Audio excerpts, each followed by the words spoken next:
Hello everyone and welcome. We are going to start now with the playing of the Tibetan national anthem.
Tojena and Dijala that day number some cancere onzo big tazu de la onzo de rong chebe onzo bao bao na mo samne samje shi onzo de nyanye kamaji moment of silence hi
Sereng Dorje here with us. Mr. Sereng Dorje was here as a translator, and so translating between English and Tibetan. And so these are our two of the men who lived here at the camp. We have one of the American men and one of the Tibetan men. Sereng Dorje's code name was Malin, and I want to honor these two men right now.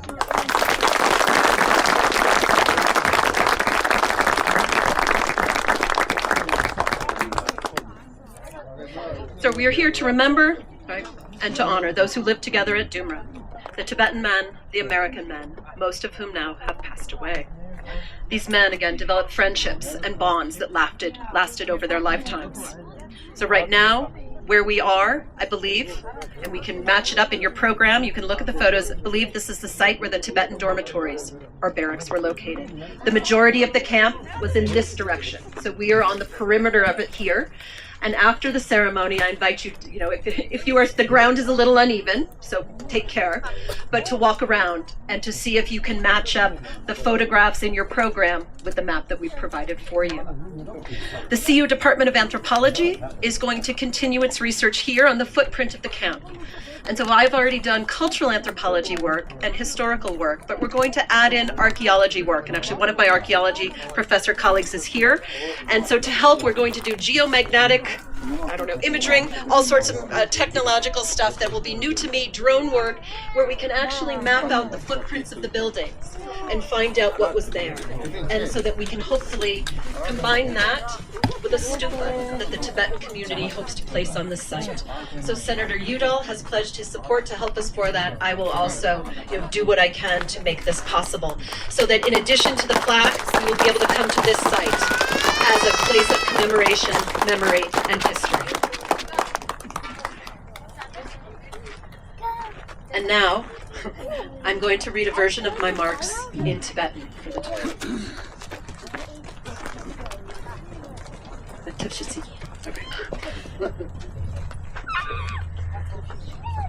들래. 나 Carole McGranahan 예. 나 Colorado Silicon Lobju 예. Anthropology Tibetan 기스지. 또 순주 하기 라기. 난 푸기. Nice with the right. You poogie goal. I'm not going to do this, actually. I'm feeling way too shy and embarrassed with so many people here. If anyone wants to read the comments, you can read them later. Can we skip this? Yeah, it's going to be too embarrassing. Thank you all for being here. I don't want the ceremony to go on too long with my rudimentary Tibetan. All right. Next up.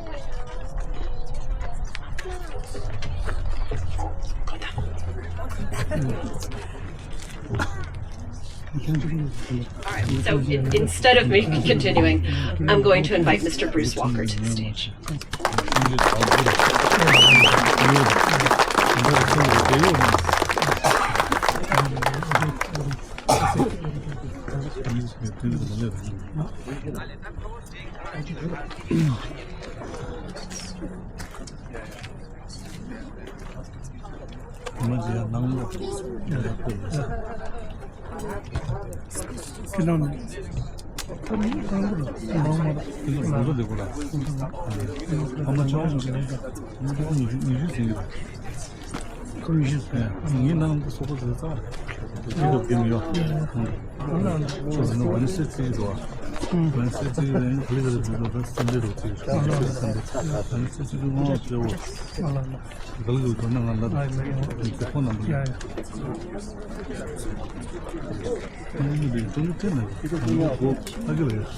Can you hear me?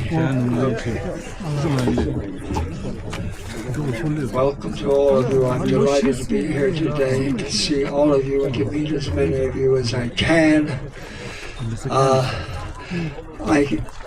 I don't know where to begin, but I first came here in 1960, and I went away for Tibetan language training during the period of 1960 to 1964 when I came back, and spent the years 1962 to 64 with my colleague Dorothy Malin, who was one of our finest interpreters, and a welcome friend to see again after all these years, who is with us today. And I'm thrilled that he's here with his family, that he can share his experiences as well. I just want to bring your attention to some of the details about Camp Hale as I know it. And I think if you have one of these maps in front of you, it will help you. And I can describe some things that were at Camp Hale. And everything on this map here is just over here on this field, which is very hard to walk into, and we couldn't cut the grass and level it, so we were here. But everything was just over 50 yards away. And I wanted to tell you that the photograph that I took was from this direction, and you could see that in the hills, that where that divide is in the sunshine, and it lined up perfectly with the picture that was taken inside the campsite. If you will look on the map. Well, first look at this map. I took it in 1964.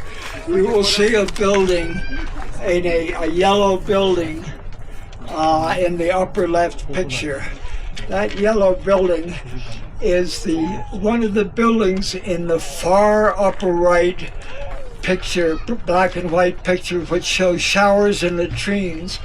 That was just less than 100 yards away, where one of the 3 Tibetan dormitories or sleeping area huts was located. I slept in the staff barracks which was just a little bit further away, and I spent a lot of time giving instruction in the classroom. And we can basically visualize the layout. The gymnasium, which was specially built from 1962 to 64, is where a little beyond where the white man in the white shirt and the pugu in the distance. And I took the picture from up on that hill, on that top of that hill. I took the picture looking down. So, and this incidentally is a photograph taken from a satellite, and it's an unusual photograph because it shows the two classroom buildings that you wouldn't have been able to tell from the photograph.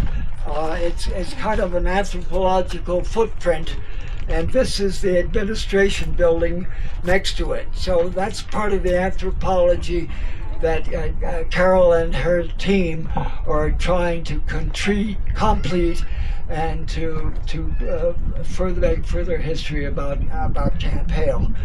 I spent time in the classroom. I was an instructor, again, so to speak. I would teach how to use a compass, how to read a compass, and how to make a compass course around the area of Camp Hale in order to read special Tibetan maps that the CIA had made, that were made of cloth that could be folded and used with them when they were parachuted into Tibet, and were able to determine the coordinates from the map by using the compass reading and the special template in order to prepare radio messages that they would send back to CIA Langley about the COM forces under Nopatashi Andritsan, and about the Chinese PLA positions that they were fighting against. We wanted that type of intelligence, and we hoped that the Tibetan radio teams, this site was specifically used for the purpose of training radio teams who would be parachuted back to Tibet to join the resistance forces and to send back messages about the situation, about the resistance in Tibet on a real-time basis. I also taught them how to use a camera. I taught them how to do observation techniques. I instructed them in writing reports that they could use telecodes to make a Tibetan message out of. I taught them in some kind of tradecraft techniques, and participated in some of the sabotage techniques of interrupting Chinese transportation and that sort of thing. There's a picture of me.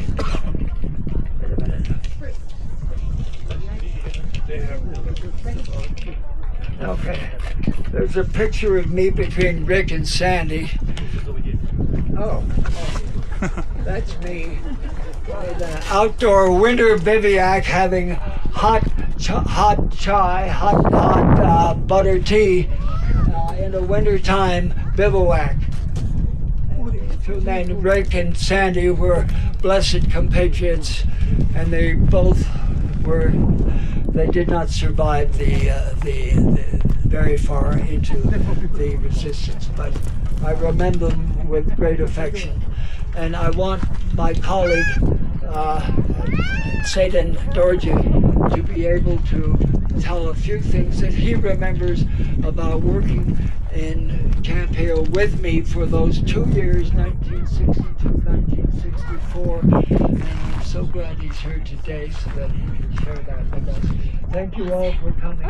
It's wonderful that you are making a success of this event. All of you who are here. Yum, yum, yum. Wow. Wow. Wow. celebrate the Tibetan resistance effort. An effort with the CIA made an effort with the Tibetans to fight the fight as best we could. Thank you very much for coming.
Thank you so much, Bruce Wogo. On the behalf of all the Tibetan, I would really like to say thank you so much.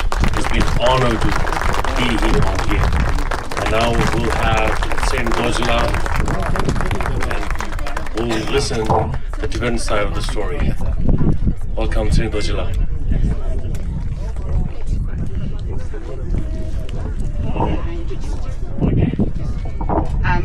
So I'm going to speak a little bit.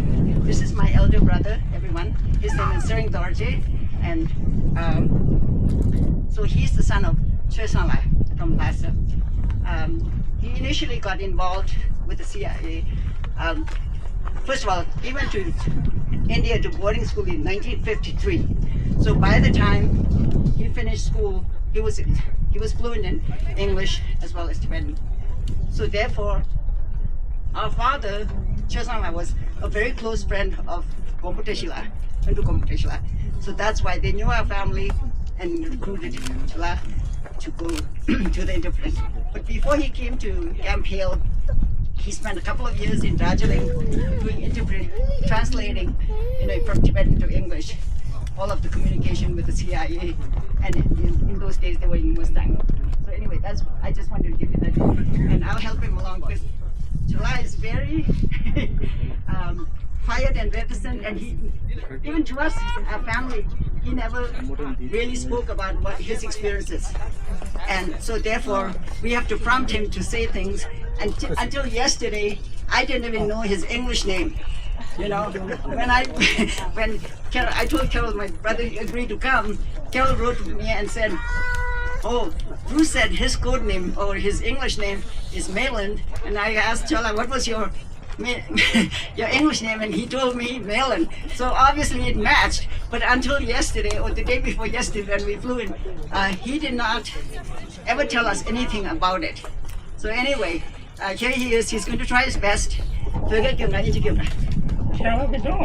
think you should say it in English, so because most there are also Americans here. So okay. So talk about Bruce a little bit, about your experiences, and do your best. Okay.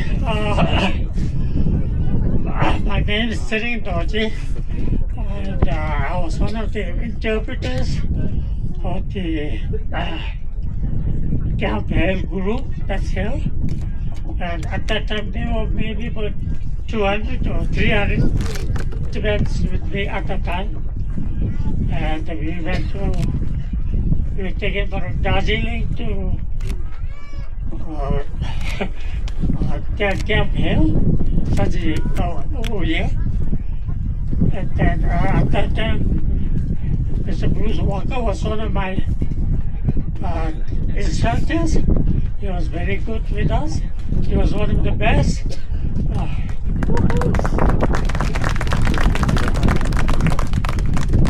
And at that time, I didn't know where I was. But every Sunday, after he's finished with his newspaper, he used to give them to me so that I can read and know where I was. That's how I knew I was in Colorado or Camp Hale. And at that time, my main job was to interpret, for several instructors, Mr. Bruce Walker, and there was some other instructors. We just had to instruct them from Monday through I believe Saturday. We walk around 6 in the morning and went to bed around maybe 7 or 8. And we were off on Sundays. We were allowed to do whatever we wanted. Saturday night dinner. Yes, Sundays, okay. The Tibetan school on Saturday night, they usually made like warm or things like that. Drink beer. We had a lot of beer, a lot of fruit. And the subject that I was most interpreted most was one was dynamics. I think it's called dynamics. I don't remember exactly. It's for the blowing up pictures or things like that. And the second was doing spy work. What was it called? Terror or something? I don't remember the exact name. Spy work. Fireworks. Spacecraft. The secret meetings inside Tibet so the Chinese would avoid seeing you being spies and communications and paper and film that needed to pass from the past was spacecraft being spies yourselves so the Chinese would avoid your activity. Yes, that was the, I don't remember the name, but that's what I interpreted mainly. Do you remember the favorite movie? What was the favorite movie? The favorite movie? Yes. I don't remember. Oh, Chicken Eye, okay. So that was so long time ago, but 50 years ago, or 60 years ago, 60 plus years ago, so I don't remember exactly. But that's how it was, yeah. And there were maybe 6 or 8 still soldiers. They were all very kind, very nice, and we had a good time. And we tried to teach and learn as much as we could. Great, and you were the best looking interpreter.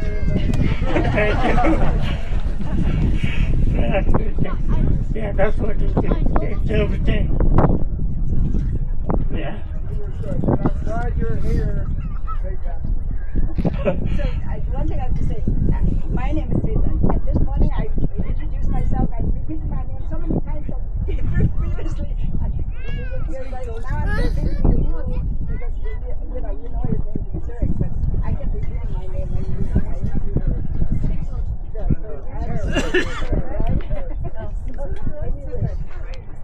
I'm sorry, I confused you by No. So anyway, okay. So that's Yeah, and that's about all I think I can remember. It was,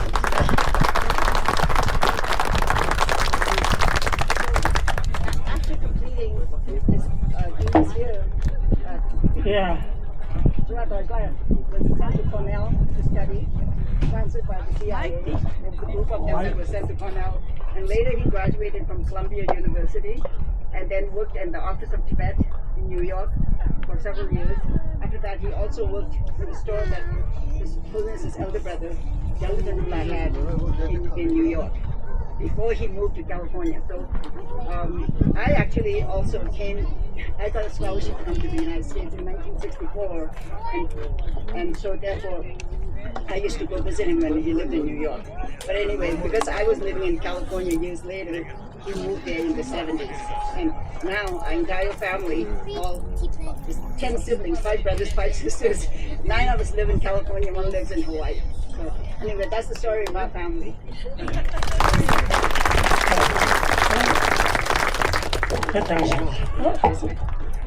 so it's very nice to be here today to see what's happening here, and I'm very glad that I could meet some of old friends like you.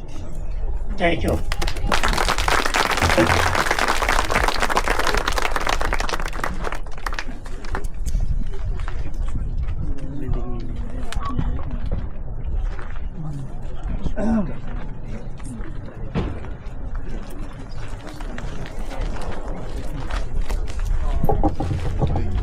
Thank you so much, Senator Dochila. On behalf of all the Tibetan again, I would like to thank you so much, deep in my heart. Before I go for the next speaker, I would say thank you so much for Kerala in Tibetan.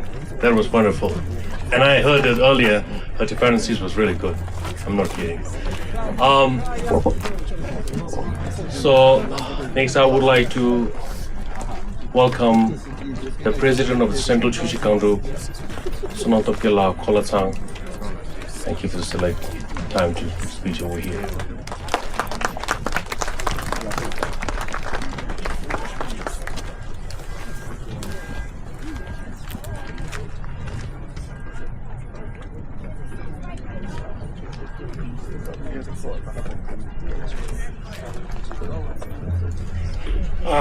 Good morning to every one of you.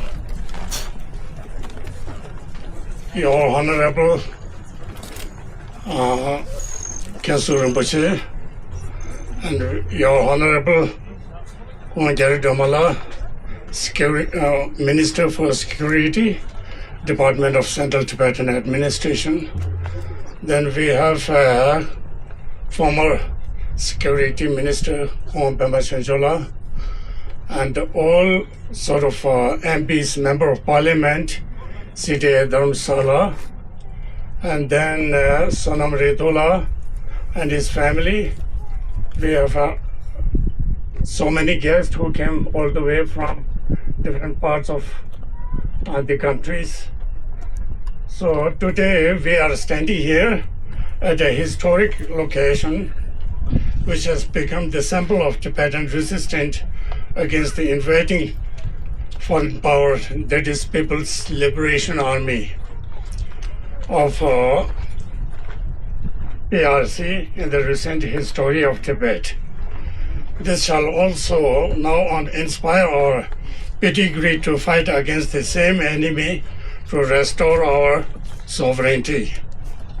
The Camp Hale, Colorado was chosen place where CHUSHI Gangdrug, the resistance guerrilla army of Tibet, received its first modern military training with the help of US agencies. This is without any doubt one of the proudest moments of my life. I am indeed filled with immense pride and inspiration as never before. Inspiration to continue its legacy and inspiration to work for our dreams until it is fulfilled. On this very soil, our fearless freedom fighter, Tibetans were trained and destined to instill fears in the ranks and files of enemies who dare attack our sovereignty in 1950. We must and shall remain resolute and shall defend our freedom, come what may. My heartfelt thanks go to Professor Carole of Colorado University for her dedication to cause and for spearheading this initiative for us to see and feel. When I heard about you some decades ago, I had a great desire to meet you and hear more about events that we have not been able to document it as you did. I would also like to thank Regional Chapter President Gunjo Tenzila and Tenzin Nosala for spearheading this initiative for us to see and feel. When I heard about you,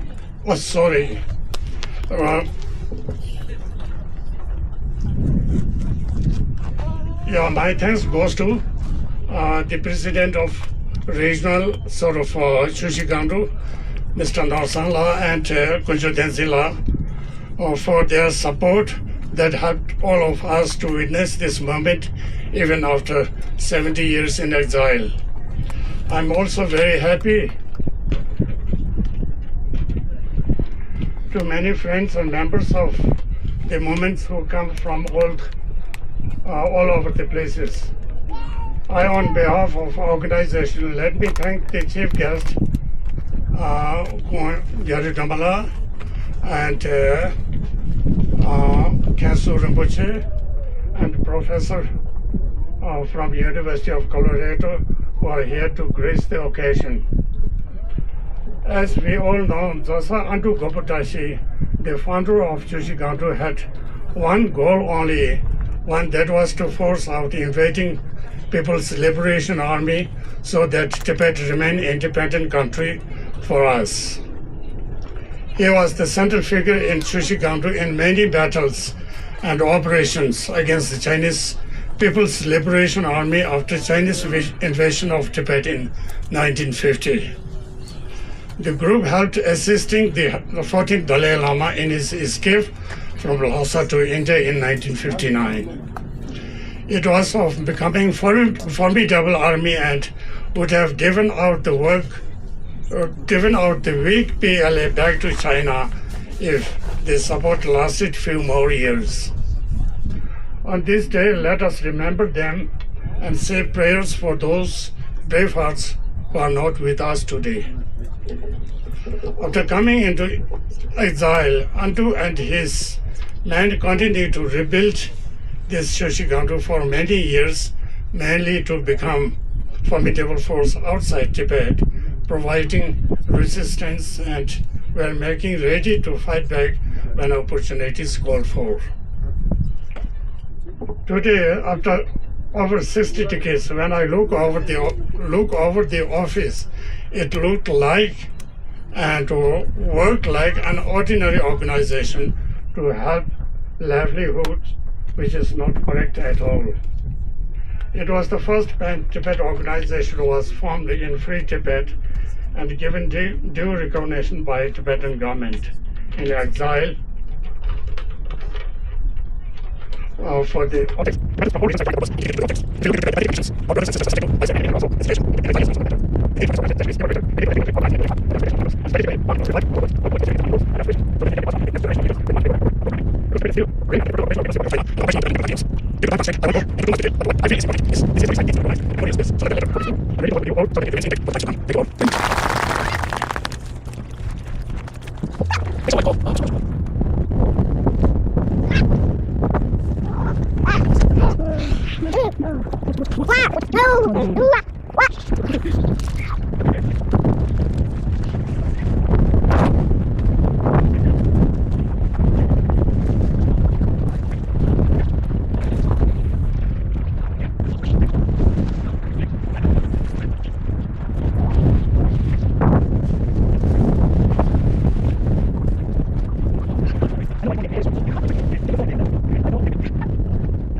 Chinese People's Liberation.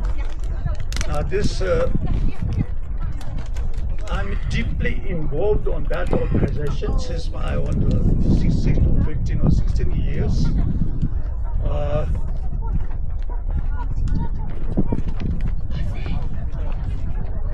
don't know how to say it. How many of you know the Tibet? Tibet is strategically located in between two Asian giant nations, that's China and India. And in the 1950s, China wanted to occupy Tibet. The People's Liberation Army came into Tibet. They say that we have come to liberate Tibet. The question is liberate from whom? But then slowly, talking nicely.